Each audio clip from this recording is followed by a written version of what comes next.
Hai teman-teman, kembali lagi dengan Geram di sini. Kali ini saya akan melanjutkan cerita yang kemarin dengan judul Putusnya Kepala Janinku. Cerita ini ditulis oleh Kak Meira.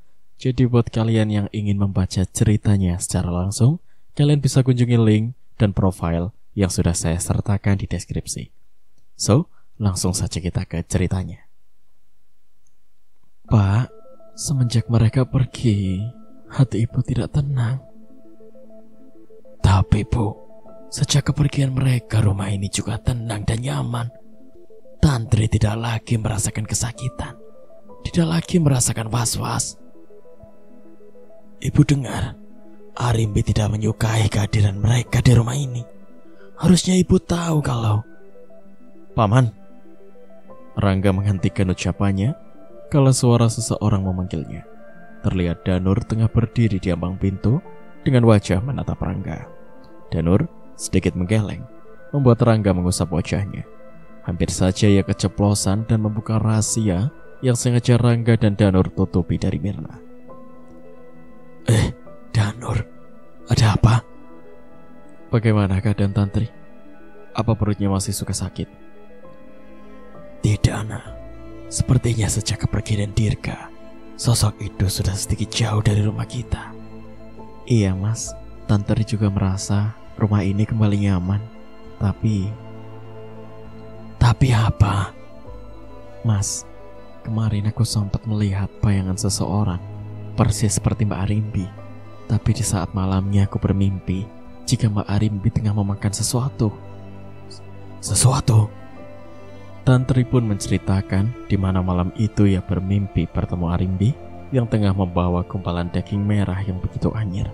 Saat Tantri mendekat, Arimbi meraung dengan mulut yang dipenuhi darah dan juga daging yang merah. Dia, janinnya akan aku jadikan santapan, juga akan menjadi tumbal sebagai ganti bayiku. Dengan tatapan tajam ia menatap Tantri dengan mata yang merah menyala, membuat Tantri terhenyak sehingga sadar dari alam mimpi. Dia akan membalas apa yang sudah mereka lakukan. Semua menoleh pada asal suara. Nek Asih, ia tengah berjalan sambil menatap Danur dan Rangga. Hanya pandangan yang menjadi suara, yang membuat Nek Asih mengerti akan pertanyaan yang tak terucap. Rati hamil, dan dia akan menjadi tumbal keserakahan orang tuanya. Namun Arimbi tak akan membiarkan itu terjadi.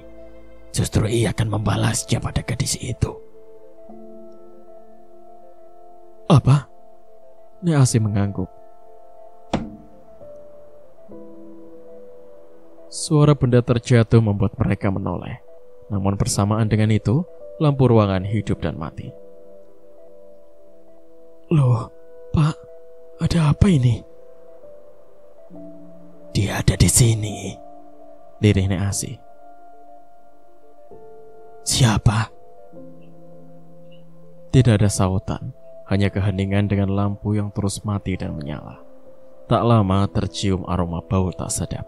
Anyir dan bau busuk itu menyengat di indera penciuman mereka. Semuanya saling pandang, bertanya di dalam keremangan. Gemuruh angin dan guntur terdengar bersahutan. Sepertinya hujan akan segera turun dan akan segera mengguyur. Pergilah, nak.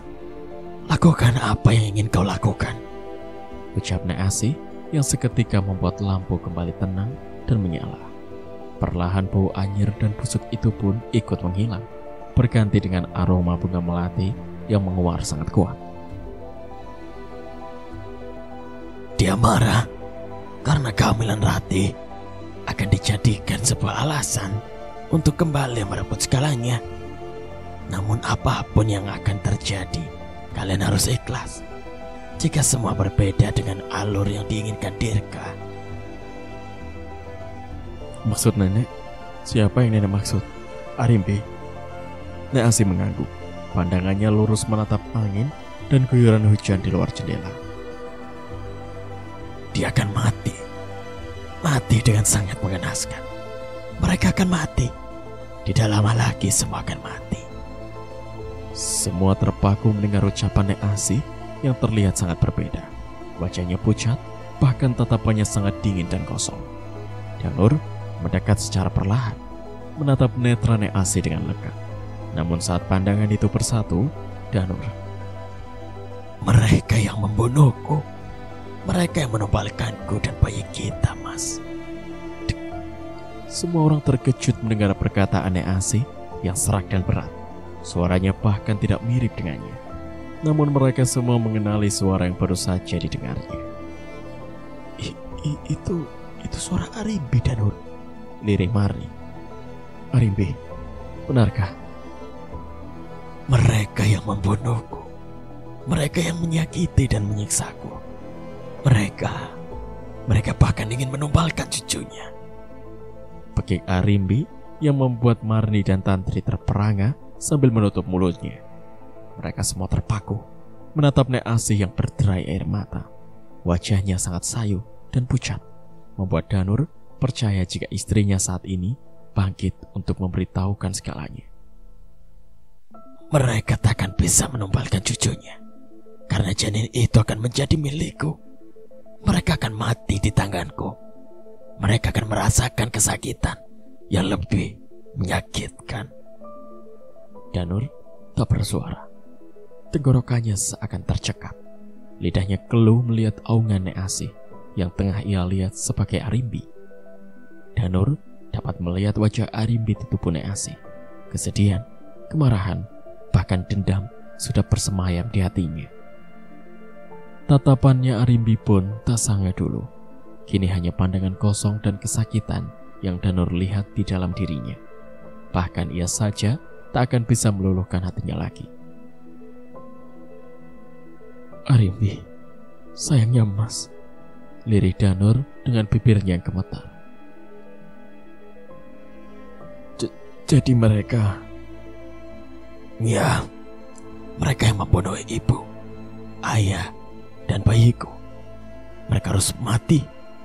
Mati. Tubuh Nek Asi luluh ke lantai, bersamaan dengan asap hitam yang keluar dari mulutnya. Tantri dan Mirna segera menghampiri dengan wajah cemas dan gelisah yang masih mendominasi. Tidak ada yang bertanya, bahkan bersuara sekalipun. Mereka semua terpaku melihat kejadian yang sangat di luar akalnya.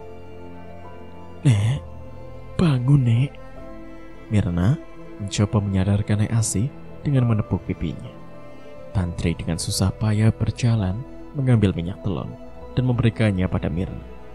Mereka mengusap tangan dan hidung Nek Asi dengan minyak telon, berharap Nek Asi segera sadar dan menceritakan semuanya. Hingga beberapa saat, akhirnya Nek Asi mengerjapkan mata dan meraup wajahnya. Saya kenapa? Ujarnya bertanya. Nek, tadi nenek kesurupan. Arimbi memasuki tubuh nenek. Kenapa bisa begitu? Danur berucap tanpa jeda. Ia begitu penasaran dengan apa yang terjadi pada Nenek Asi beberapa saat lalu. Nek Asi mencoba mengingat apa yang terjadi sebelum akhirnya ia mengizinkan Arimbi merasukinya. Ya, saat itu Nek Asi tengah menatap kamarnya yang sunyi. Hanya suara hembusan angin yang ia dengar. Namun saat ia tengah menatap sesuatu, bayangan hitam melesat begitu saja di hadapannya. Saat ia berusaha abai, sosok Arimbi menampakkan wajahnya dan mendekati Nek Asi. Saat itu Arimbi datang menemui saya dan... Nek Asi pun menatap Danur dengan netra yang berkaca-kaca. Ada apa, Nek? Tanya Mirna. Nek Asi pun menceritakan bagaimana Arimbi memberitahunya tentang Dirga dan keluarganya. Mereka yang menumbalkanku, mereka yang membunuh bayiku, mereka memberikan bayiku pada iblis, mereka yang sudah membunuhku dan bayiku. Cerita Nek Asi kala Arimbi mengatakan hal tersebut kepadanya.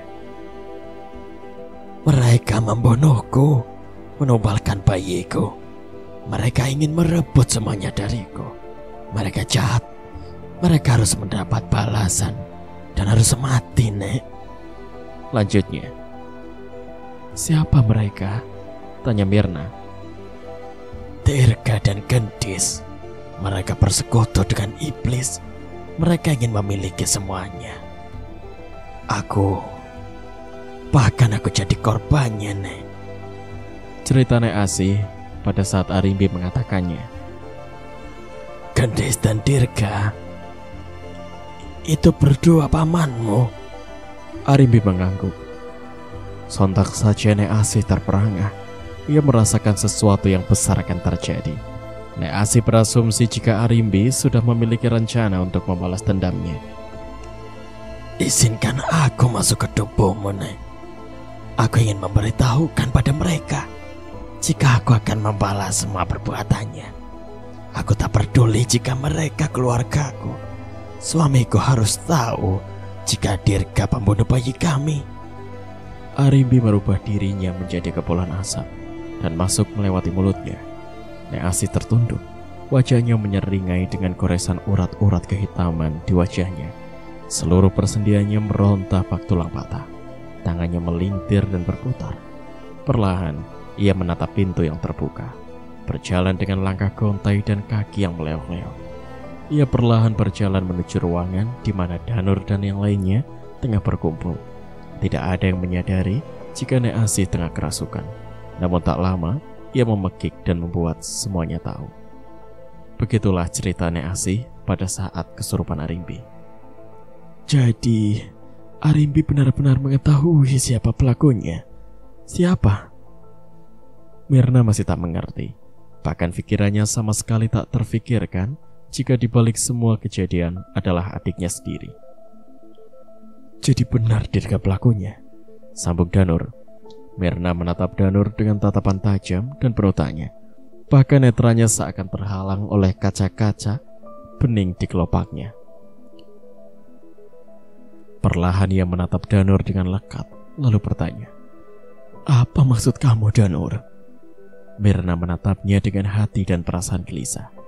Tidak ada yang akan bisa terima jika kenyataan saudaranya yang membuat kehancuran. "Bi, sebenarnya saya sudah tahu ini semua. Dirgalah di balik semua ini. Dia yang membunuh ibu dan bayiku." "Danur, jaga ucapanmu." "Bu," ucap Rangga dengan bibir gemetar. "Pak, Danur sudah lancang." "Dia gak lancang, Bu. Itu kenyataannya. Ibu dengar bukan? Arimbi sudah mengatakan semuanya." Lirih Rangga dengan netra yang menganak. "Apa maksud Bapak? Apa Bapak tahu ini dari lama?" Dengan susah payah Rangga mengangguk dan menata sendu sang istri. Mirna terkejut. Ia tak menyangka jika semua orang sudah mengetahui semuanya. Tapi mereka semua menyembunyikan semuanya dari Mirna, hanya karena tak ingin menyakiti hatinya. "Ini tidak mungkin, Pak. Dirga, dia..." "Sudah, Bu, sudah." Mirna menangis meraung dalam dekapan Rangga. Hatinya terluka mengetahui kebenaran jika adik yang selalu ia anggap baik dan telah berubah ternyata dalang dari semuanya. Tantri pun terluka. Ia tak pernah menyangka jika sang paman tega melakukan hal keji dan kejam itu kepada keluarganya. Beruntung Tantri tak sampai menjadi tumbalnya, karena Papa dan Danur mengetahui semuanya. Papa dan Danur menemukan sesuatu, bahkan mencurigainya sejak awal mereka kesini. Dan kenyataannya, mereka memang berniat menghancurkan kita hanya demi harta. Harta yang memang bukan haknya. Rumah, perusahaan itu bukan milik ayah dan ibu, tapi semuanya milik Danur.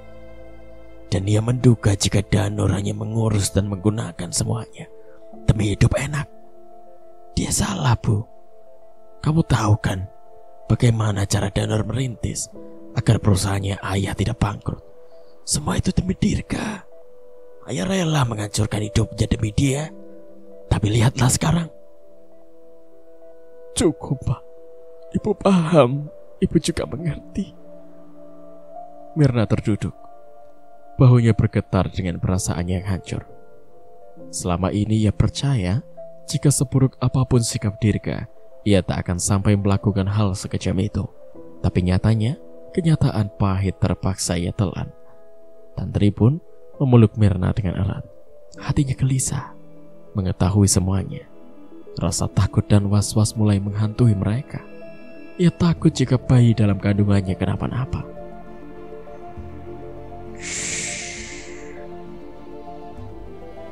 Lampu tiba-tiba mati. Seketika, bau busuk dan anyir menyeruak di ruangan di mana mereka tengah khawatir dan merasa gelisah. "Danur, ada apa ini?" tanya Myrna. "Tidak tahu, Bi. Baunya sangat tak sedap dan sangat pekat sekali." Mereka keheranan menatap ruangan yang sama sekali tidak ada penerangan.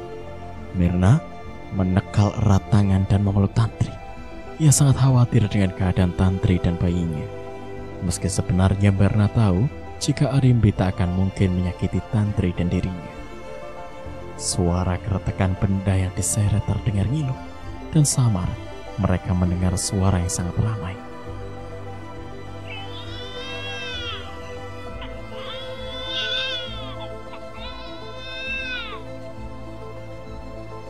Mereka terkejut mendengar suara tangis bayi yang begitu memekakan telinga. Suaranya begitu memilukan, dan setelah itu suara tangis seseorang terdengar sayu dan menyayat. "Dia datang, dia akan segera memulai, dan mungkin malam ini akan ada yang terjadi," ujar Nyai Asih dengan suara berat. Lampu menyala, terlihat sosok wanita tengah membelakangi mereka semua. Nyai Asih tersenyum menatapnya, lalu berkata, "Nak, pergilah, balaskan dendammu pada mereka semua." Semua orang terpaku menatap Nyai Asih. Entah apa yang dimaksud olehnya, sehingga membuat sosok wanita itu berjalan tanpa mau berbalik menatap mereka. "Nek, apa maksud semua ini? Tolong jelaskan, saya tidak mengerti." Danur meraih tangan Nyai Asih dan menatapnya penuh tanya. "Pergilah, lihatlah apa yang terjadi di rumah Dirga. Dia tengah melakukan sesuatu pada mereka. Lihatlah bulan berwarna merah itu. Ia tengah berada di titik kemarahan, dan kekuatan iblis tengah begitu kuat dan sangat tak mudah dikendalikan." "Apa? Jadi?" "Ya, dia akan mengambil bayi milik Rati dan akan menjadikan makanan bagi iblis sepertinya." "Danur, bagaimana ini? Kita harus segera ke sana." Mereka semua berlari menuju kendaraannya sendiri-sendiri, dengan Danur ditemani Tantri dan Nyai Asih, karena Danur tak akan membiarkan Tantri jauh darinya ataupun Nyai Asih. Ia khawatir jika akan ada terjadi sesuatu dan akan membuat sesuatu yang lain terjadi kepadanya. Mereka membawa kendaraan roda 4 dengan kecepatan tinggi dan terus membanting setir di dalam jalanan yang licin.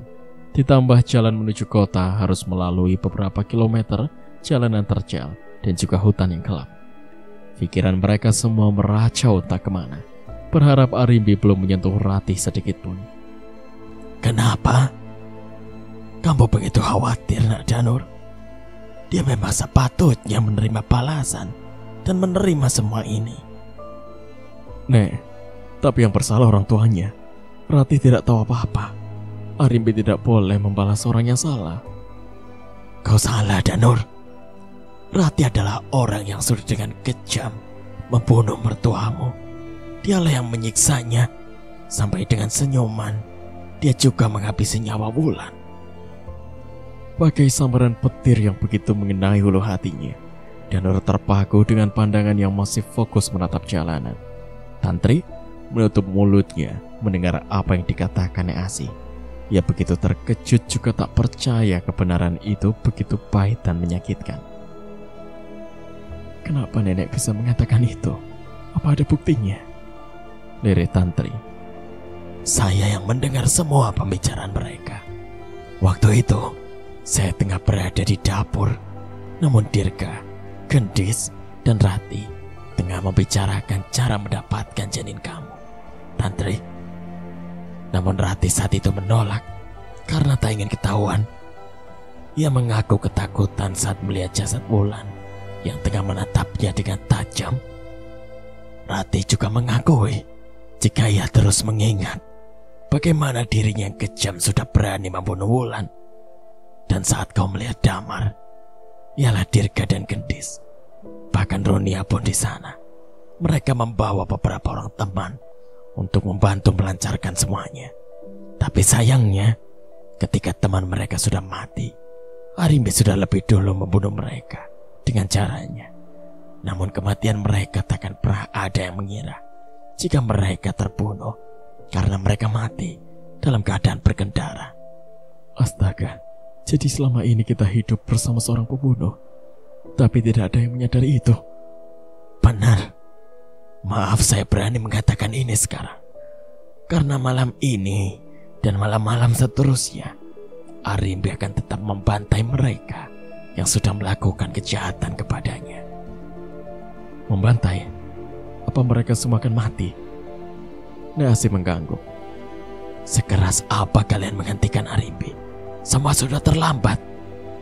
Lalu, apa kita akan sempat datang dan menghentikan Mbak Arimbi? Bagaimana dengan Rati? Tantri menangis dengan sedu-sedan. Ia khawatir pada adik sepupunya. Meski Tantri tahu, Rati, Runia, dan dirinya tak pernah akur seperti dengan Arimbi. Tapi bagaimanapun mereka tetap saudaranya. Sesampainya di halaman rumah Dirga, mereka semua heran karena keadaan lampu yang padam, rasa lelah karena melewati jalan selama kurang lebih 3 jam. Tidak sedikit pun membuat mereka menyerah. Mereka ingin menemukan Rati dan meminta penjelasan pada Dirga dan Gendis. Namun saat mereka melangkah mendekati pintu rumah, terdengar suara teriakan Gendis dan Runia yang tengah menangis. Rati, ibu mohon bangun. Pak, tolong bangunkan Rati. Jangan biarkan dia pergi dengan cara seperti ini. Pekik Gendis di dalam sana. Lalu aku harus apa? Hah? Rati sudah mati. Ini semua gara-gara Arimbi. Dia yang membunuh Rati. Dia juga menggagalkan usaha kita untuk menumbalkan bayinya. Astagfirullahaladzim. Dirga sungguh keterlaluan. Saat seperti ini dia malah memikirkan tumbal. Lirih Mirna. Keterlaluan. Danur mendobrak pintu rumah Dirga, membuat mereka semua terkejut melihat Danur dan Mirna. Mereka semua melihat Ratih yang berlumuran darah dalam pangkuan Gendis. Tantri terpaku melihat keadaan adik sepapunya yang begitu mengenaskan. Kalian? Ya, ini kami Om. Kenapa? Om takut? Om terkejut melihat kami ada di sini dan kami sudah mengetahui semuanya. Jadi kalian yang membunuh putriku? Hah? Kalian yang menyuruh Arimbi menyakiti Rati? Hah? Hardi Gendis dengan kemarahan yang begitu memenuhi hatinya.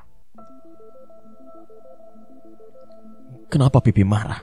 Bukannya itu pantas buat kalian? Kalian yang membunuh Arimbi, istriku, dan menumbalkan bayi kami. Lalu bagaimana perasaan kami saat itu? Saat kalian membunuh ibu dan ayah. Di depan mata kalian membunuh istriku. Apa? Kalian yang membunuh Mbak Wulan dan Mas Damar? Diri Mirna. Ya, merekalah yang membunuh ibu dan ayah. Merekalah yang memenggal kepala ayah dan juga calon bayiku. Seru Danur dengan nada semakin meninggi. Dirga dan Gendis terperangah mendengar Danur mengatakan semua kebenarannya. Rangga, Mirna dan Tantri juga anggi terdiam. Begitu kejamkah Dirga selama ini? Mereka yang tak pernah sedikit pun berpikiran sejauh itu. Tapi kenyataannya bahkan lebih menyakitkan. Mengetahui yang membunuh Wulan dan Damar adalah adiknya sendiri. Segitu kejamkah kamu, Dirga? Kamu bunuh kakak kandungmu sendiri. Kamu bunuh adik dan ponakanmu hanya karena ego dan keserakahan. Kau lakukan semua itu. Di mana hati nuranimu, Dirga? Mereka keluargamu. Semua itu karena mereka. Karena Mbak Wulan dan Mas Damar. Bahkan diri kamu, Mbak. Kalian lihatlah. Lihat keadaan kami. Dan lihatlah keadaan kalian. Sangat jauh berbeda, bukan? Semua terkejut mendengar suara pintu yang dibanting dengan keras. Lalu mereka menoleh pada asal suara. Dan semua orang menatap benda yang jatuh dan suara geraman seseorang. Terlihat sosok mengerikan tengah menatap mereka dengan kemarahan. Kau manusia licik. Kalian harus mati. Suara berat itu diikuti dengan suara pekekan kesakitan dari Ratih di dalam kamarnya. Ratih! Suara Gendis terbata di dalam keremangan, menatap pintu kamar Ratih yang seketika tertutup. Kalian tak akan bisa lari. Dia akan mati bersama bayi dalam kandungannya. Tidak, jangan coba-coba menyentuh putriku atau... Tuh apa? Kau ingin membunuhku untuk yang kedua kalinya? Apa kau ingin menumpalkan kembali hatiku? Ayo lakukanlah, lakukan. Geram Arimbi menatap tajam keduanya. Dirga dan Gendis gemetar ketakutan. Ia tak menyangka jika Arimbi akan seganas dan menjadi sosok yang sangat mengerikan. Sepertinya ini akan kalian rasakan saat merasakan nasib yang sama, kehilangan orang yang kalian cinta. Ibu, ayah, tolong. Ratih memegik di dalam kamarnya dengan suara yang terengah. Tidak, jangan sakiti aku, Mbak. Tolong ampuni aku, lirihnya. Bagaimana perasaan kalian? Apa harus aku memaafkannya? Tidak semudah itu. Dia akan merasakan apa yang aku rasakan.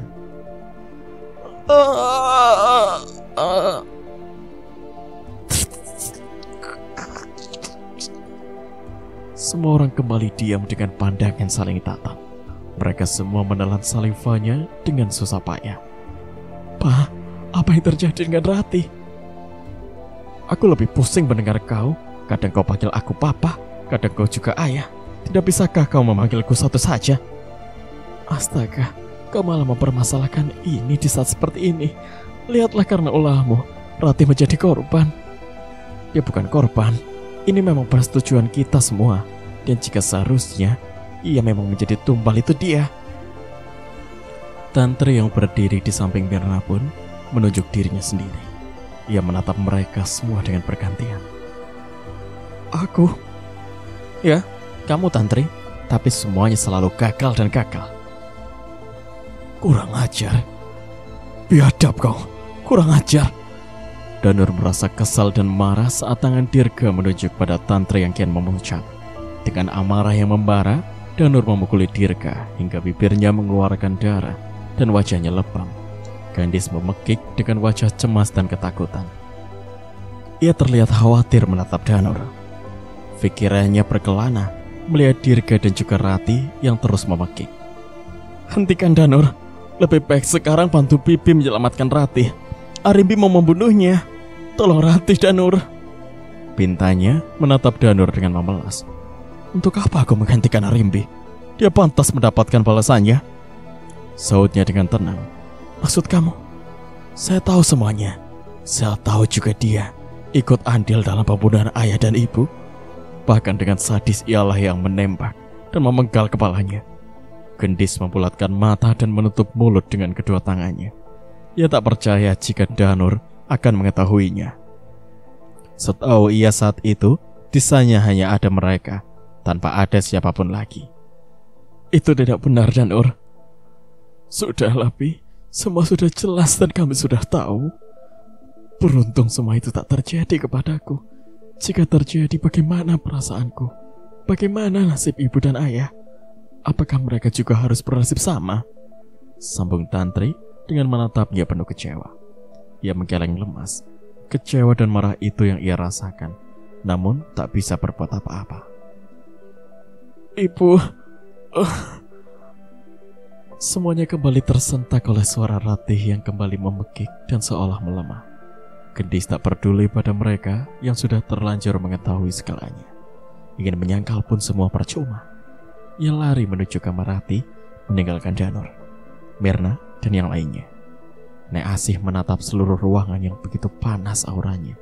Ia terus membaca sesuatu, hingga semuanya yang terjadi di masa lalu akan apa yang menimpanya kembali terbayang. Netranya berbayang dipenuhi oleh buliran bening yang akan segera jatuh ke pipinya. Biadab, jadi kalian yang sudah membunuh keluargaku. Ibu, ayah, dan yang lainnya. Mereka semua mati karena ulahmu. Nek Asih, menatap geram Dirga dengan matanya yang memerah. Ia melihat kilasan bayangan di matanya, dan wajah Dirga berada di sana. Hanya saja ia tak bersama anak dan istrinya, dan ia melihat semua pria yang mati di tangannya di dalam bayangan itu. "Nek, kamu kenapa?" tanya Danur. Mirna dan Tantri juga Rangga menghampirinya. Nek Asih menjelaskan semuanya, bagaimana ia melihat kilas bayangan dari masa lalu kalau menatap sosok yang ada di hadapannya yang tak bisa mereka lihat. "Apa? Jadi..."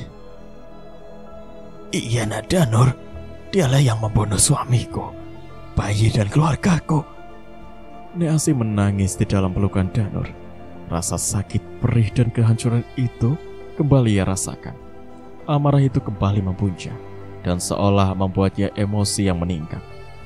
Mereka semua kembali menggelengkan kepalanya, menatap dengan perasaan yang serba ada. Tak menyangka sosok yang selalu diutamakan orang tuanya melakukan hal sekeji dan sekejam itu. Andai mereka masih ada, bagaimana perasaannya mengetahui perbuatan Dirga yang sudah sangat di luar batas. Semua karena kalian, pakik Dirga, dan berulang kali mengatakan hal yang sama, membuat Mirna kian kecewa yang sedalam-dalamnya. "Apa yang kamu salahkan dari kami? Harta, harusnya kamu sadar. Semua milik orang tua. Ayah dan ibu, mereka berikan semua hartanya pada kamu, Dirga. Jika saja suamiku tak bekerja keras, mana bisa aku hidup seperti ini? Rumah, perusahaan, dan semuanya itu karena kerja keras kami, bukan karena kami yang terus bergantung pada ayah dan ibu. Coba kamu ingat, apa yang kamu minta selama ini selalu mereka berikan. Semua itu hasil dari perjualan dan uang yang seharusnya mereka gunakan untuk keperluan dan kepentingan. Semua dikorbankan demi kamu," ujar Mirna berapi-api menatap Dirga. Dirga mengingat semuanya. Ia tahu jika apa yang diberikan mereka memang dari apa yang mereka miliki. Namun, ia tetap berpikir jika itu memang haknya. Dan apa yang dimiliki mereka semua itu haknya, dan mereka tak berhak menikmatinya. Sedangkan dia hidup dalam keadaan di bawah mereka. "Pak, Ratih, Pak!" teriak Gendis menyadarkan mereka semua dari keegoisan sematanya. Dengan susah payah, Tantri beranjak untuk menemui Gendis. Begitupun Danur dan yang lainnya. Mereka mengikuti Tantri dan dengan gontai juga langkah yang terasa tak bertulang itu seakan sulit menggapainya. Rasa was-was itu terus menyelimuti, berharap jika Ratih tidak kenapa-napa, dan Arimbi memberi maaf kepadanya. Sesampainya di depan pintu kamar yang terbuka, terlihat Gendis yang tengah tertatih dan meraung, wajahnya sembab, dan begitu terlihat syok, membuat Tantri kian mempercepat langkahnya. "Bibi, bangunlah, jangan seperti ini," lirih Tantri mencoba membangunkan Gendis. Ratih putriku," rengeknya mengusap wajah juga meremas tangan Tantri. Dengan wajah lesu, bibirnya yang gemetar dan wajah sembab dengan derayan air mata yang deras di wajah cantiknya. Sekuat tenaga, ia mengangkat tangan dan menunjukkan sesuatu pada Tantri. Tantri melihat telunjuknya, lalu mengikuti arah telunjuk Gendis, hingga setelah ia melihatnya, mata Tantri terbuka lebar, dengan keringat di wajah sebesar biji jagung memenuhi wajahnya. "Tidak, Ratih." Tantri terkulai, merasakan tungkai kakinya yang terasa lemas. Ia ambruk bersamaan dengan orang yang mendekatinya dan menatap sosok Ratih yang sudah dalam keadaan mengenaskan. Ratih sudah dalam keadaan berlumuran darah. Kakinya terbuka dalam genangan darah di kakinya. Perutnya terlihat menganga, wajahnya membiru dalam keadaan mata yang terbuka lebar. "Astagfirullahaladzim, Ratih, Pak, Ratih," lirih Mirna menatap Ratih dengan keterkejutan. Tidak ada yang tidak syok. Danur pun begitu terkejut melihat tubuh Ratih yang begitu mengerikan. "Ratih, jangan tinggalkan ibu sayang, bangun." Gendis menghampiri dan memangku tubuh Ratih dalam pelukannya. Bangun Ratih, ini ibu. Pak. Sudah Bu, semua sudah takdir dan ini harus terjadi. Ini kesalahan mereka karena sudah berbuat jauh dari dasar agama. Sela Rangga. Lalu bagaimana dengan Arimbi? Tanya Mirna. Sepertinya dia telah pergi. Namun jangan senang kalian, semua akan mendapat giliran. Saut Nek Asi. Runia? Di mana Runia? Di mana dia? Dirga beralih pandangan mencari Runia yang tidak ada di dalam kamar bersama Ratih. Seharusnya Runia bersama-sama dengan Ratih, tapi mereka memutar pandangan pun di dalam kamar hanya ada Ratih sendirian dalam kondisi mengenaskan. Bantu saya cari Runia, jangan biarkan dia kenapa-napa, bekik Dirga. Danur meraup wajahnya dengan kasar. Perasaannya seolah membenarkan semua apa yang dilakukan Arimbi. Ia tak tergerak sedikit pun. Ada senyum di hatinya melihat Dirga dan Gendis histeris. Lalu apakah dulu mereka memikirkan perasaan Danur saat mereka menghabisi nyawa Arimbi dan calon bayinya? Untuk apa saya repot-repot mencari anak kamu? Sekarang bagaimana perasaan kalian? Kehilangan sosok orang yang paling berharga bagi kalian? Tapi tanpa hati dan berpikir lebih jauh, kalian membuat istri sekaligus bayiku meregang nyawa secara bersamaan. Jadi, tidak, putriku tidak boleh. Tidak boleh apa, Bibi? Apa kalian hanya ingin berbahagia sendiri dan kami tidak? Tolong maafkan kami, Danur. Jangan bunuh putriku. Cukup Ratih saja, jangan Runia. Tidak hanya anak-anakmu, kalian pun akan mati, timpal Nek Asi. Mereka semua terkejut mendengar perkataan Nek Asi dan membuat Dirga dan Gendis pun terperangah. Tidak, saya tidak mau mati. Saya tidak mau. Diam kamu Gendis. Harusnya kamu berpikir sebelum berbuat. Dan kamu Dirga, inilah hasil dari apa yang kamu tanam, ucap Rangga. Tolong maafkan aku. Ampunilah aku Rangga, lirih Dirga dengan mata sayup. Penyesalan mulai ia rasakan dan ketakutan menghantuinya. Ia tak pernah berpikir jika apa yang ia lakukan akan berakhir seperti ini. Bahkan meregang nyawa putrinya sendiri. Kegelapan mata dan hatinya seolah membuka perasaan selama ini yang tak pernah ia sadari jika semuanya ia dapat dari pengorbanan saudaranya. Lampu mati menyala, bau anjir dan bau busuk menyeruak, membuat pernafasan mereka semua terganggu. Mereka tak menyadari sesuatu yang terjadi pada Gendis. Ia tengah menatap mereka dengan tatapan tajam dan pandangan kosong. Tidak, dia tidak akan bisa lepas dari ikatanku. Dia tetap akan menjadi pengikutku, hardik Gendis yang membuat mereka semua menoleh. Gendis, kamu? Aku Lasmi, tuan dari dua manusia yang berada di hadapan kalian. Jangan coba-coba mempengaruhinya. Mereka adalah tawananku, serunya dengan suara berat. Tidak, aku tidak mau lagi mengabdi denganmu. Aku ingin mengakhirinya. Aku tidak mau mati, saud Dirga. Justru kau akan mati jika mengakhiri semuanya, Dirga. Dirga membulatkan matanya. Ia seolah berada di ambang kematian. Mundur ataupun maju semuanya berakhir mati. Terdengar suara seseorang membacakan sesuatu, sehingga tak lama Gendis menjerit kesakitan dan meraung. Panas, hentikan, ucapnya. Ternyata Nek Asi tengah berusaha melawan sosok yang ada di dalam tubuh Gendis, hingga Gendis merasa terbakar dan kesakitan. Nek Asi berusaha memusnahkannya dan mencoba mengakhiri semuanya, bukan karena Dirga dan Gendis, tapi ia tak mau adanya Nyai Lasmi. Akan ada kembali korban yang sama dengannya dan Danur.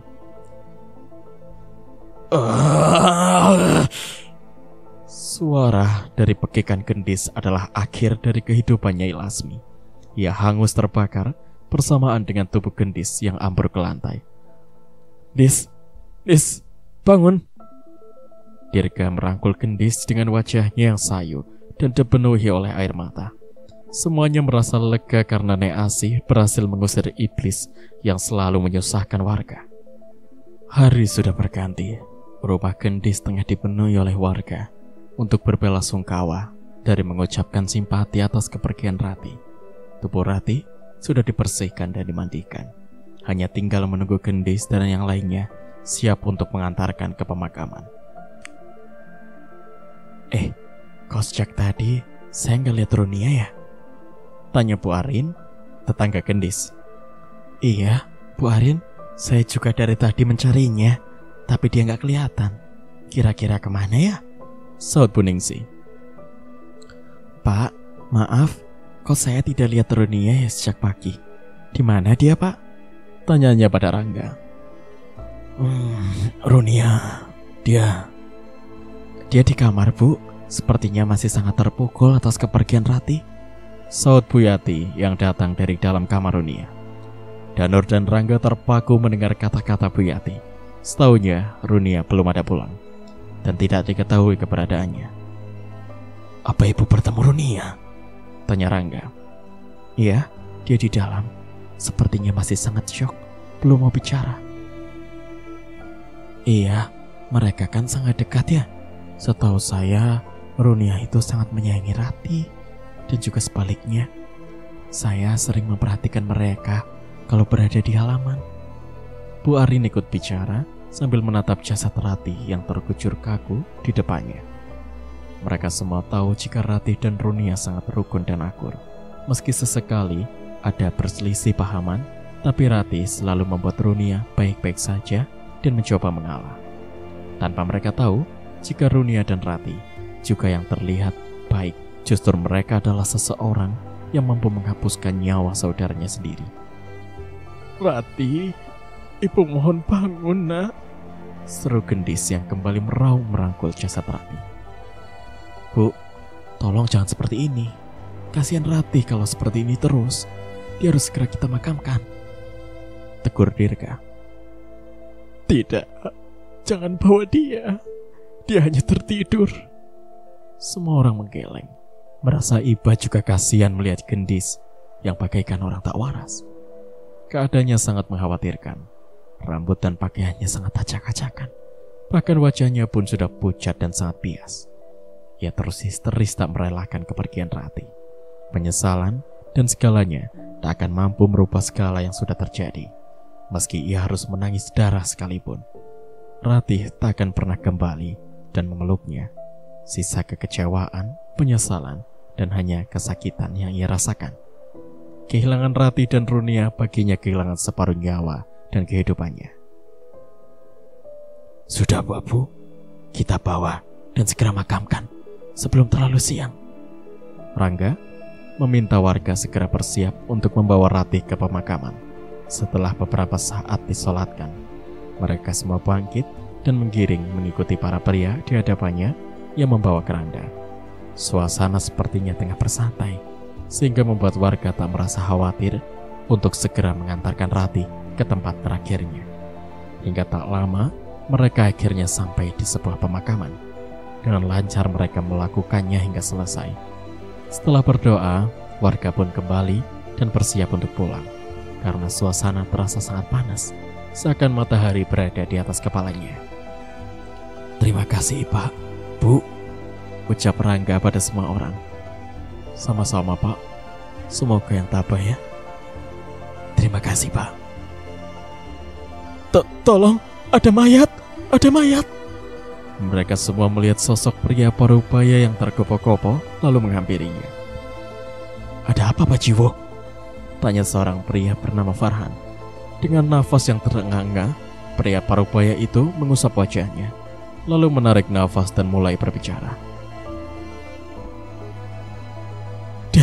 Di samping jalan ada mayat perempuan, ujarnya dengan nafas yang masih ngos-ngosan. Mereka semua saling lempar pandangan, lalu dengan serentak berkata, mayat perempuan? Di mana? Di sana, Dia sepertinya seorang gadis. Gadis? Tiba-tiba, Dirga langsung tertuju pada anak gadisnya, Runia. Dengan perasaan risau, ia lari dengan sekuat tenaga. Namun entah mengapa jantungnya berdebar cepat. Kakinya seolah tak bertulang. Ia merasakan seluruh tubuhnya tak berdaya. Ia berjalan seolah-olah tak mau sampai. Beberapa orang dan istrinya ikut mengejar dan hendak melihat mayat yang dikatakan Pak Jiwo. Sesampainya di sebuah persimpangan, tepat di sebuah gundukan sampah, terlihat sosok wanita yang sudah tak bergerak. Rambut panjang bergelombang dengan baju berwarna merah dan celana jeans yang sangat dikenali oleh Dirga. Tidak, ini tidak mungkin. Runia. Apa maksud kamu, Pak? Tanya Gendis. Dirga menatap punggung Maya di hadapannya.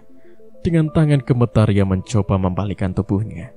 Saat mayat berbalik dan mereka semua membulatkan mata. Bahkan Gendis pun menohok merasakan debaran detak jantung yang kian bertalu. Runia, tidak, ini pasti salah. Bagi Gendis. Rangga, Mirna dan Danur mengusap dadanya. Tanda mereka ikut terkejut dengan apa yang terjadi di hadapan mereka. Runia, jangan tinggalkan ayah, nak. Maafkan ayah. Maafkan ayah ya, nak. Nia, ini pasti mimpi. Oh ya, Nia pasti tidur kan? Nia lagi ajak ibu sama ayah bercanda kan? Lirik Gendis yang membuat Tantri dan yang lainnya merasakan kasihan. Ya Allah Gusti, apa sebenarnya yang terjadi? Kenapa dengan putri kalian? Saut salah seorang warga. Sudah, sepertinya ini bukan waktu yang tepat untuk bertanya. Lebih baik sekarang kita bawa mayatnya dan segera mengurusnya. Usul seorang pria yang mengalihkan pertanyaan seorang pak tua di sampingnya. Bisik-bisik warga yang melihat kejadian tersebut tak bisa mereka elak. Apa yang menimpa keluarga Dirga sungguh di luar akal. Kematian kedua putrinya tepat di malam suruh dan tepat di malam bulan bersinar merah. Ayo, dibantu. Tita Pak Jiwo. Warga pun membantu Dirga membawa Runia ke rumahnya. Juga beberapa warga membantu Gendis dan Dirga yang terasa lemas dan tak berdaya. Bayangan di mana Runia dan Rati tengah bersenda kembali menghias di pelupuk keduanya. Secercah harapan mereka berikan, sejuta janji mereka ucapkan. Namun kenyataan kini semua berubah. Rati dan Runia pergi karena ulah dan keserakahannya. Giliran kalian. Dirga dan Gendis tersentak mendengar suara bisikan. Mereka menyapu jalanan. Hanya angin dan warga yang tengah membawa Runia. Tidak ada orang lain di sana. Sebentar lagi kalian akan mati secara bersamaan. Lagi, suara Arimbi terdengar jelas di telinga keduanya. Dirga dan Gendis semakin merasakan ketakutan. Bulu-bulu di tengkuk kian meremang, merasakan suasana yang sedikit jauh berbeda.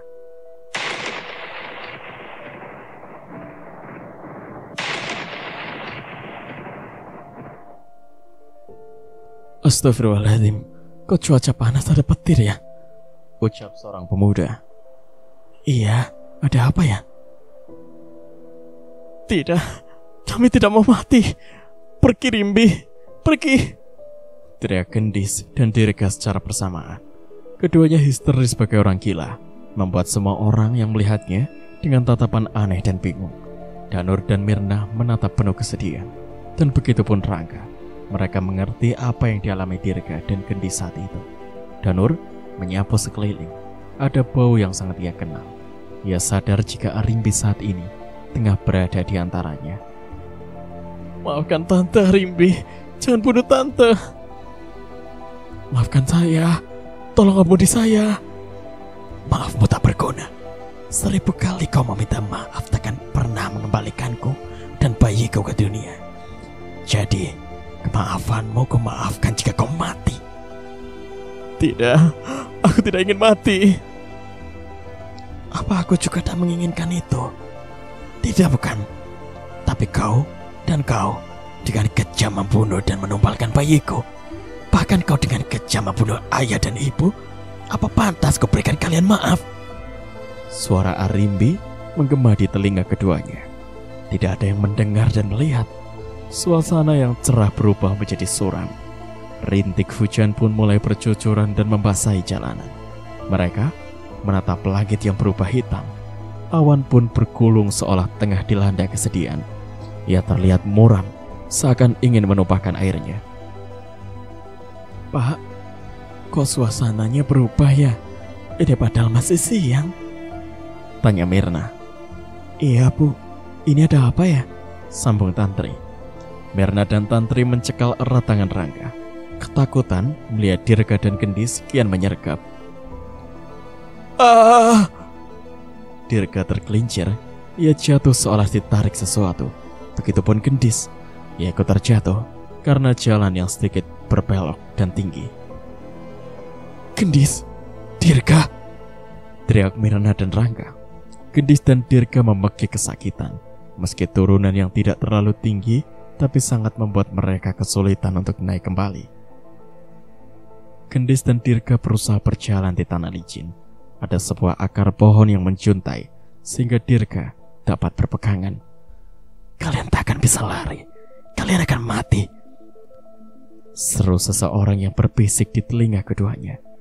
Dirga berpaling menatap Gendis. Wajah pucat dan bibir gemetar terlihat di wajah yang sudah sayu. Mereka menggeleng ketakutan dan semakin kuat berpegangan pada akar pohon. Kini giliran kalian mati dengan cara yang menyakitkan. Lagi, suara Arimbi terus menggema di gendang telinga Gendis. Hujan semakin deras. Tanah pun ikut turun dan berjatuhan pada tubuh mereka.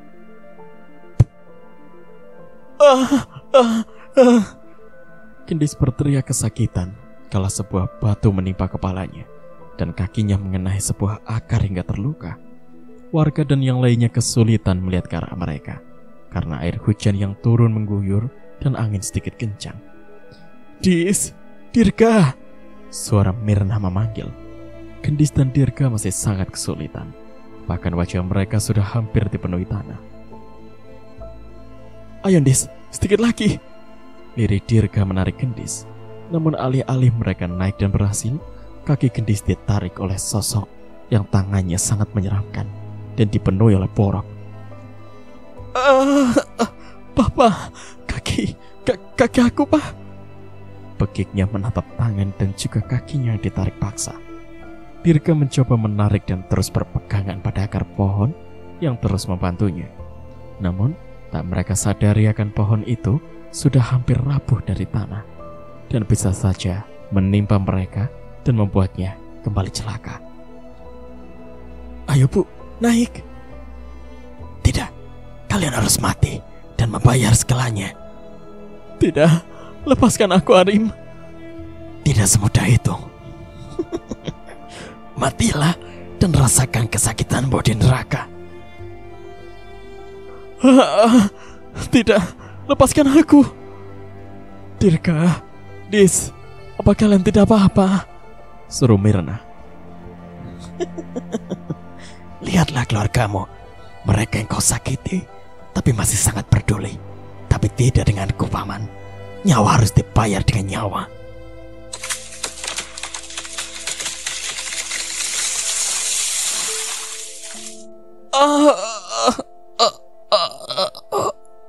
Gendis tertimpa akar pohon yang langsung menusuk perut dan dadanya. Dan Dirga tertimpa sebuah batu yang jatuh bersamaan dengan akar pohon. Keduanya mati dengan sangat mengenaskan. Di bawah guyuran air hujan yang turun begitu deras, angin terus bertiup seolah memberi tanda pada dunia jika dendam yang selama ini terpendam sudah terbalas dan sirna. Mereka yang melihat jatuhnya akar pohon terkejut melihat Gendis dan Dirga yang sudah dalam keadaan tak bernyawa. Rangga, Danur, Mirna, dan Tantri serta Anggi menatap naas pada kematian Dirga dan istrinya. Tangis pilu kembali menggema, disertai suara petir dan guntur. Semua berakhir dengan tangis dan kesedihan.